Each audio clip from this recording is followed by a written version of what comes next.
नमस्कार दोस्तों, नमस्कार। मैं एक बार फिर आपके सामने आ चुका हूं और आज हम बड़ा ही इंपॉर्टेंट कंसेप्ट समझ लें, कमेंट समझ लें, लेक्चर समझ लें। बेटे कमेंट 39 करने जा रहे हैं।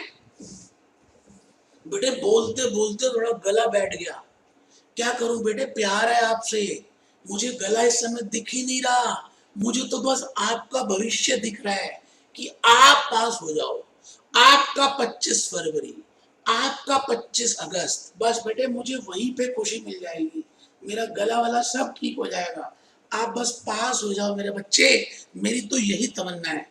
मैं अभी क्वेश्चन 39 करने वाला हूं। आप देखिए ये लिस्ट मैंने आपको पहले से ही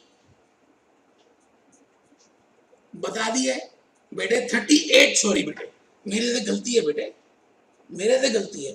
38 लेक्चर है बेटे, बेटे 38 करेंगे अभी, अभी तो 38 करेंगे बेटा। देखो जी 38 आपके सामने। How do firms manage economic risk due to fluctuation in forex market? 38, 38, 38, 38, 38. How do firms manage economic risk due to fluctuation in forex market? बेटे आपको चैप्टर तो पता चल ही गया होगा, चैप्टर का नाम है foreign exchange risk management. Foreign exchange risk management chapter तो सबको पता चल गया होगा। बेटे मैं आज क्वेश्चन नंबर 38 आपको कराने जा रहा हूं और फॉरेन एक्सचेंज का ये जो चैप्टर है इसमें बार बार पूछते हैं। आइए आइए मेरे बेटे, एक बार हम सब हम सब हम सब कहां पे जाएं बेटे, कहां जाएं, कहां जाएं बेटे, एक बार भगवान को याद तो करें। आओ बेटे, आंखें बंद करके सुनो क्या भगवान कह रहे हैं।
आइए बेटे, हम क्वेश्चन नंबर 38 तो मैं जरा लिख दूं, how do firms how do firms manage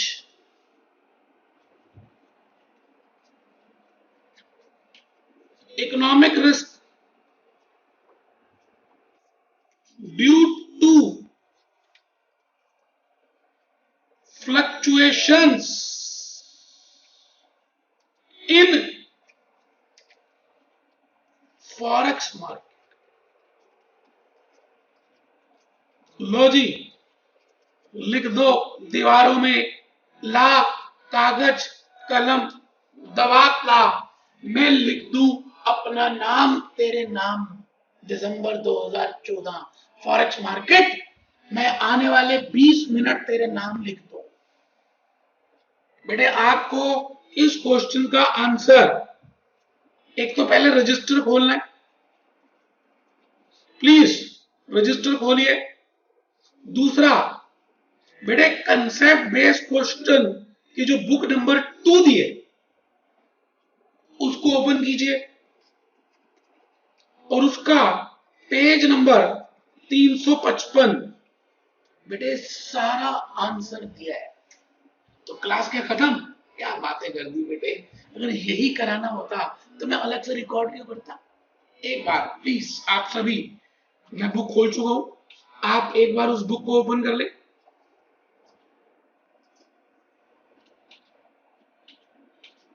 लो बेटे page number 355 concept based question book 2, concept based question book 2 foreign exchange का चैप्टर है, पेज 355 निकाल लीजिए। भूल ना जाना, कमर सीधी रखना बेटे, कमर सीधी रखना, भूल ना जाना, नेगेटिव मत सोचना, पॉजिटिव ही सोचना, पॉजिटिव ही सोचना, पॉजिटिव ही सोचना। बेटे पेज 355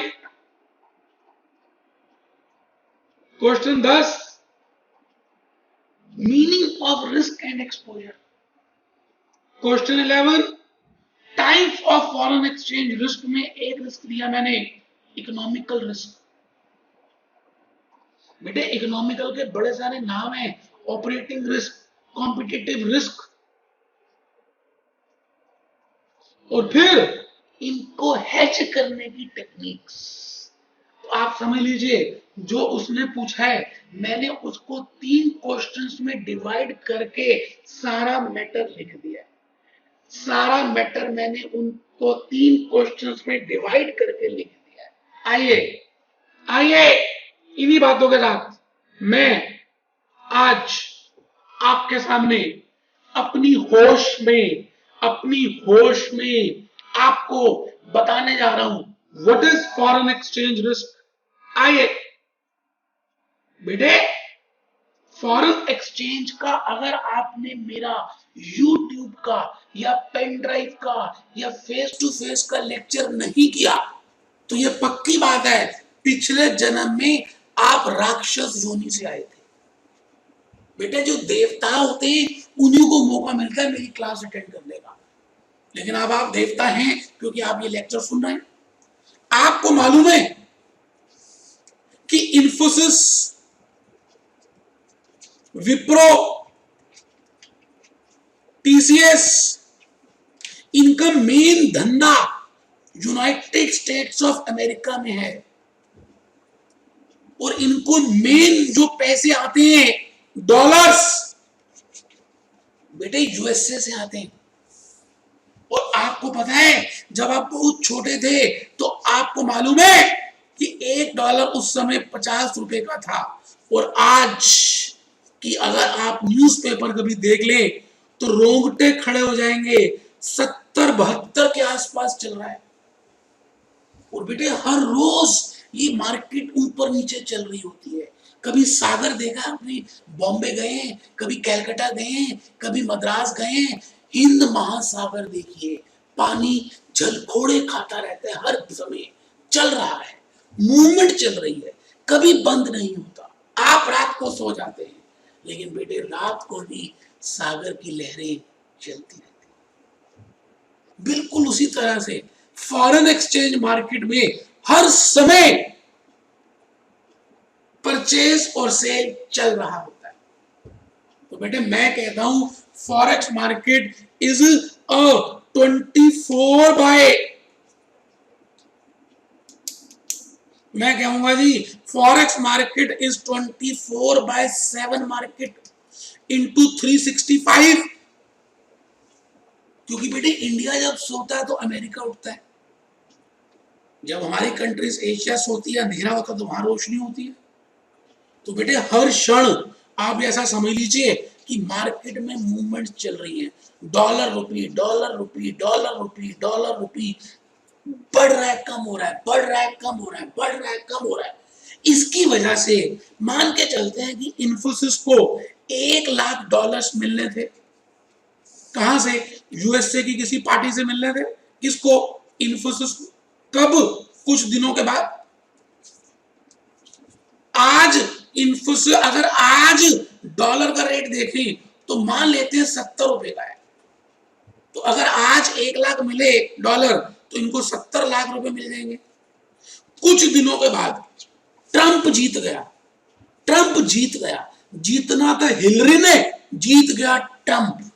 अब बताओ, अब बताओ, अब बताओ, अब बताओ बेटे, मान लेते हैं मार्केट ने रुख बदल लिया तो बेटे 68 रुपए के हिसाब से हो गया 68 लाख रुपए, 68 लाख रुपीस।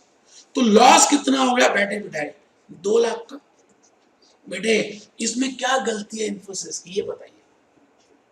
इस रिस्क को हम कहते हैं फॉरेन एक्सचेंज रिस्क।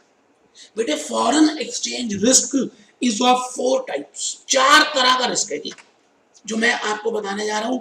एग्जामिनर ने हमसे दिसंबर 2014 में एक ही रिस्क पूछा। बेटे एक रिस्क का नाम है ट्रांजैक्शन रिस्क, एक का नाम है ट्रांसलेशन रिस्क, एक का नाम है इकोनॉमिकल रिस्क और एक का क्या नाम है? Political risk. आराम से बेटे, कोई जल्दी है ही नहीं। हम आज अपनी होश में इस रिस्क की चर्चा करेंगे। Economical risk, we will discuss what is the meaning of economical risk. Economical risk होता ही क्या है, क्यों होता है, इसको मैनेज कैसे कर सकते हैं। आराम से बेटे रजिस्टर ओपन कर लीजिए। भले मैंने आंसर दिया है, फिर भी आपको जो मेरी एक्सप्लेनेशन ठीक लग रही है आप लिखते जाएं। अभी तो एक्सप्लेन कर रहा हूं, अभी तो मैंने कुछ हिंट्स लिखवाऊंगा, अभी तो बुक में दिखाऊंगा कहां पर है। बेटे आप ये बताइए कि मैं आपसे कहूं कि जो मैंने अभी अभी एग्जांपल दिया आपको इन्फोसिस का, कि भाई इन्फोसिस ने एक सेल ट्रांजैक्शन की और उस सेल ट्रांजैक्शन से इन्फोसिस को 2 लाख का नुकसान हो गया। बेटे ये तो एक ट्रांजैक्शन से हुआ, ऐसे ही परचेज सेल बड़ी सारी ट्रांजैक्शन हो सकती हैं। इस रिस्क का नाम पता क्या है? Transaction risk. इसका मतलब प्रॉफिट एंड लॉस अकाउंट में जो भी आइटम्स डेबिट या क्रेडिट होती है, एक्सपेंसेस, परचेजेस, सेल्स, उस वजह से अगर कोई रिस्क होता है तो हम कहते हैं उस रिस्क का नाम है ट्रांजैक्टिव रिस्क, ट्रांजैक्शन रिस्क। बट आप एक चीज और बता दें मुझको, यूनिलीवर एक कंपनी है जिसका हेड ऑफिस, जिसकी main holding company United states of America में है, और हमारे देश में उन्होंने एक 100% सब्सिडरी कंपनी बनाई हुई है और उसका नाम है हिंद लीवर। अब बेटे हिंद लीवर ट्रायल बैलेंस इसके जो फाइनेंस मैनेजर होते होंगे रुपये में बनाते होंगे, और 31 दिसंबर को यूनिलीवर इसकी कंसोलिडेटेड बैलेंस शीट बनाती होगी, और उस कंसोलिडेटेड बैलेंस शीट में ये ये रूपी का ट्रायल बैलेंस डॉलर में कन्वर्ट होता होगा, और बेटे कुछ डिफरेंस आता होगा ट्रायल बैलेंस में due to exchange, due to conversion. इस रिस्क का नाम है ट्रांसलेशन रिस्क। आराम से बेटे, मुझे पता है उसने ये पूछा ही नहीं है बेटे, उसी बहाने में ये भी समझाना चाह रहा हूं। मैं आ गया जी इकोनॉमिकल रिस्क की तरफ। आप मुझे इतना बता दें कि आप सब इंडिया में रहते हैं, मेरा भारत महान। बेटे हमारा एक पड़ोसी देश है पाकिस्तान, पाकिस्तान, पाकिस्तान। और आप भले चंगे, मालूम है आपको कि आप पाकिस्तान की इकोनॉमी कैसी है। इकोनॉमी बेटे, इकोनॉमी एक फैक्टर से नहीं बनती बेटे। इकोनॉमी का मतलब है, इकोनॉमी का मतलब है उसकी जीडीपी कैसी है, वहां पर पॉपुलेशन कैसी है, वहां पर एजुकेशन कैसी है, वहां का बैलेंस ऑफ पेमेंट कैसा है, वहां की इन्फ्लेशन कैसी है। हजारों फैक्टर मिलाकर किसी कंट्री की इकोनॉमी में का कंपोजिशन होता है। आप मुझे बताएं, मैं अगर आपको चॉइस दूं कि सीएस सीएम में सीए बनने के बाद या तो आप प्रैक्टिस इंडिया में कर सकते हैं सीएस की, और या प्रैक्टिस आप पाकिस्तान में कर सकते हैं। कहां करेंगे, कहां करेंगे? मुझे मालूम है आपका आंसर इंडिया होगा, पाकिस्तान नहीं होगा। इसलिए नहीं कि आप इंडिया में रहते हो, इसलिए क्योंकि वहां की जो इकोनॉमी है, वहां की जो जीडीपी है, वहां जो टेररिज्म है, वहां जो डेवलपमेंट है, वहां जो क्रिएटिविटी है, वो बेटे बहुत जबरदस्त गिरी हुई है। जिस देश में आप जाएंगे, जिस जहाज में बैठेंगे और उस जहाज में छेद है, छेद है, हाँ, टाइटैनिक। आप बताइए, आप भले बड़े अमीर खानदान से आए हैं, लेकिन अगर उस जहाज में छेद है तो आप भी मर जाएंगे बेटे। कोका कोला, कोका कोला की एक सब्सिडरी इंडिया में और एक सब्सिडरी पाकिस्तान में। क्या लगता है बेटे, क्या लगता है जब पाकिस्तान की इकोनॉमी डाउनफॉल में आ रही है तो कोका कोला की जब मैं वैल्यू निकालूंगा, वैल्यू ऑफ फर्म इन पाकिस्तान, बेटे वो डिक्रीज कर रही होगी, डेप्रिशिएट कर रही होगी, डीवैल्यू कर रही होगी। बताओ किसी भी चीज की वैल्यू निकलती कैसे है? अगर मैं उसकी जितनी भी कैश फ्लोज हैं, अगर मैं उसकी जितनी भी कैश फ्लोज हैं, कौन सी cash flows? Forecasted cash flows. इनको जब मैं डिस्काउंट करके यहां पे वैल्यू निकालूंगा तो बेटे ये वैल्यू आएगी कोका कोला ऑफ पाकिस्तान। अब बताइए जी, आप देख ही रहे हैं आजकल पाकिस्तान में क्या हो रहा है। आपको ऐसा लग रहा है कि आने वाले दिनों में पाकिस्तान की इकोनॉमी और गिर जाएगी, और आपकी जो कैश इनफ्लोज है, आपका जो प्रॉफिट है, तो आपकी वैल्यू, इसको बोलते हैं इकोनॉमिकल रिस्क। अब बेटे इकोनॉमिकल रिस्क जो है ना, ये बड़ा है, ये हुआ बेटे इकोनॉमिकल रिस्क। और बेटे इसके बीच में एक रिस्क को मैंने कहा ट्रांजैक्शन रिस्क, एक को कहा ट्रांसलेटिव रिस्क। इसका मतलब डायमीटर इकोनॉमिकल रिस्क का बड़ा है। इसका मतलब आप इकोनॉमिकल रिस्क को हेज नहीं कर सकते। बट फिर भी क्वेश्चन तो पूछा है कि what are the hedging tools. देखेंगे देखेंगे। क्या लगता है यहां तक समझ आ गया? बेटा रजिस्टर खोलो ना, कितनी मेहनत से मैं एक एक एग्जांपल, एक एक कंपनी को समझाने की कोशिश कर रहा हूं। आप क्या मेरी भावना को नहीं देख रहे? अगर देख रहे हो तो रजिस्टर खोल लो बेटे, और एक दो पार्ट बातें लिख लो, मुझे अच्छा लगेगा बेटे। प्लीज लिख लो मेरे बच्चे, लिख लो ना बेटे, बेटे प्लीज बेटा, प्यार है यार, प्यार है मेरे बच्चे, लिखो। How do firms manage economical risk? अभी मैंने मैनेज की बात ही नहीं की बेटे, अभी तो मैंने खाली बताया what is economical risk. How do firms manage economical risk due to fluctuations in forex market? Due to fluctuations in forex market. बेटे सीएस प्रैक्टिस मैनुअल, सीएस दिसंबर 2014 मैं इसी क्वेश्चन के थ्रू आपको फॉरेन एक्सचेंज रिस्क के बारे में भी बता रहा हूं। आप प्लीज ए पॉइंट लिखें, आपकी कमर सीधी होनी चाहिए। मुझे पता है अभी आपके हाथों में मेहंदी लगने के दिन नहीं आए, अभी पहले पास तो हो जाओ, फिर जितनी मेहंदी लगवानी है, जहां लगवानी है लगवा लेना। हाथों से लिखो, मेहंदी नहीं लगी, हाथों से लिखो। इकोनॉमिकल रिस्क या economic risk is the probability that the change in foreign exchange rate will affect will affect will affect the value of firm. Economical risk is the probability that the change in foreign exchange rate will affect the value of firm. इसको बोलते हैं बेटे economical risk. Second point लिखें, value of firm निकालते कैसे हैं?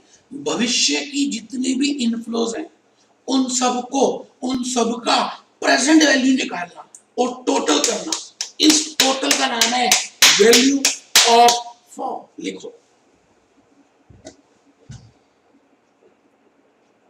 value of firm is equal to total of present values of future cash flows discounted at discount rate।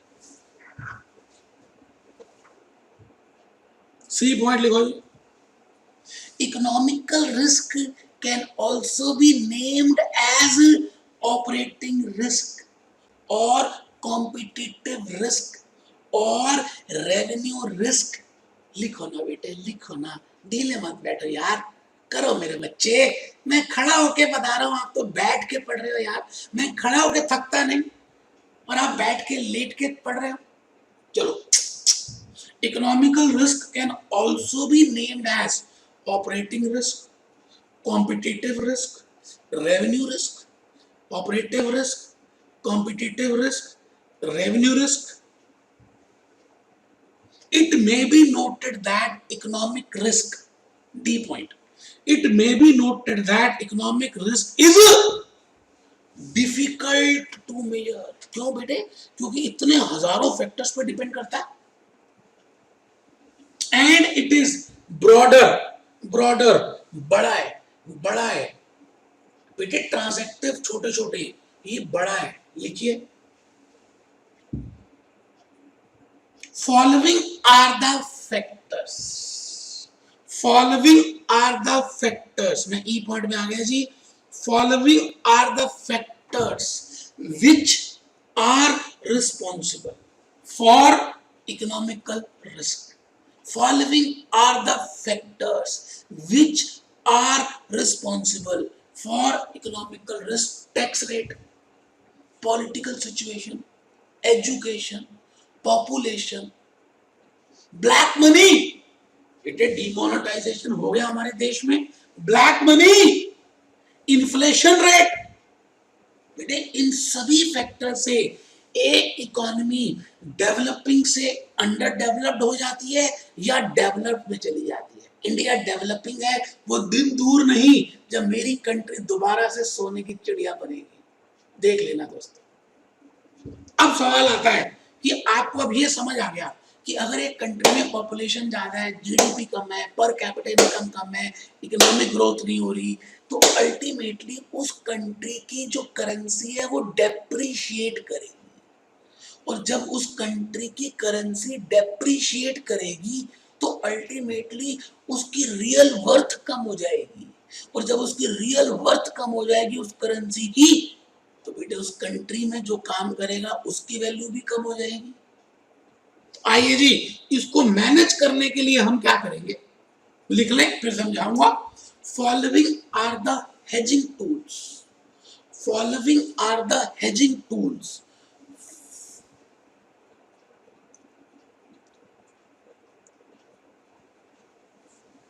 Home currency involve, leading strategy, lagging strategy, transfer pricing.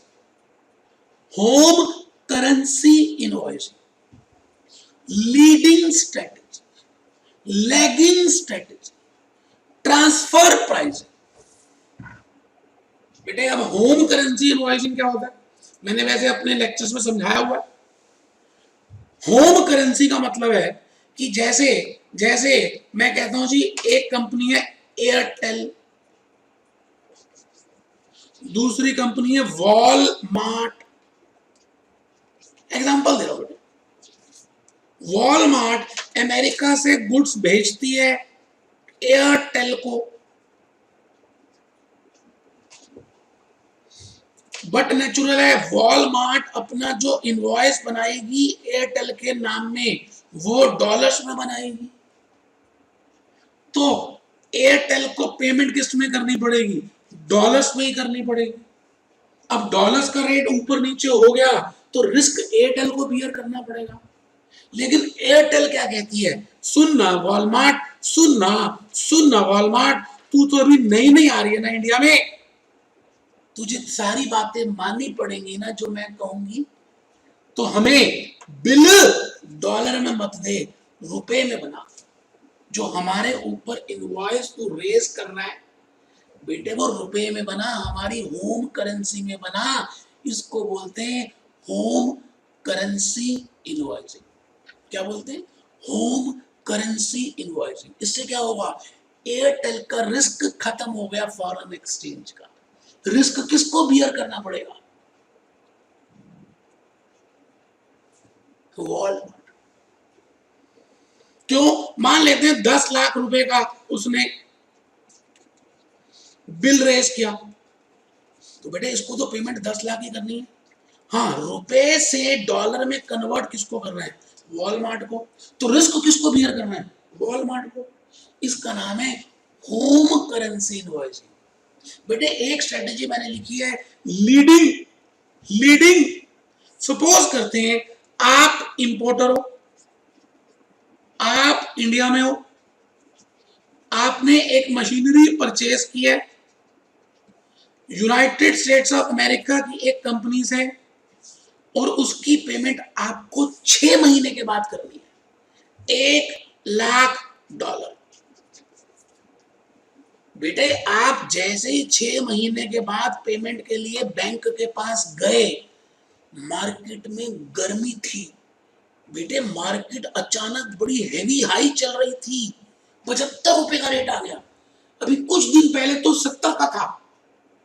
आप क्या सोचोगे, आप कहोगे भाई मैं अभी पेमेंट नहीं कर रहा, मैं कुछ दिनों के बाद पेमेंट करूंगा, जब मार्केट ठंडी हो जाएगी।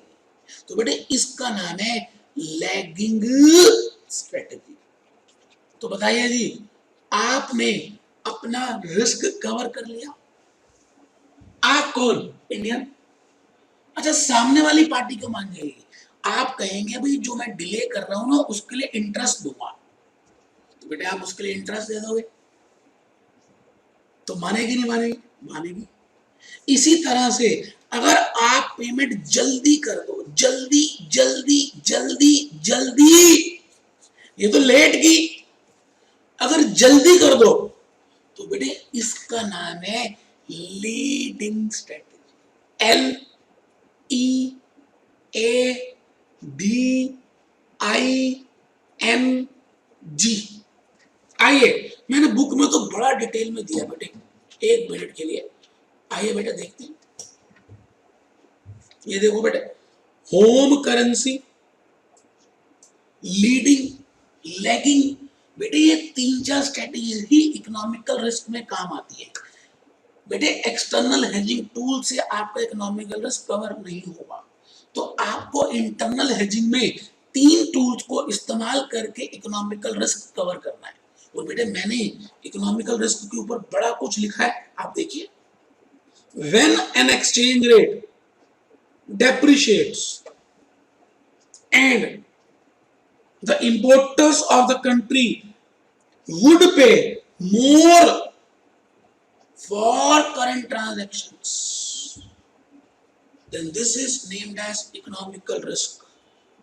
The other effect of exchange in exchange rate would be that goods will be dearer and customers have to pay more.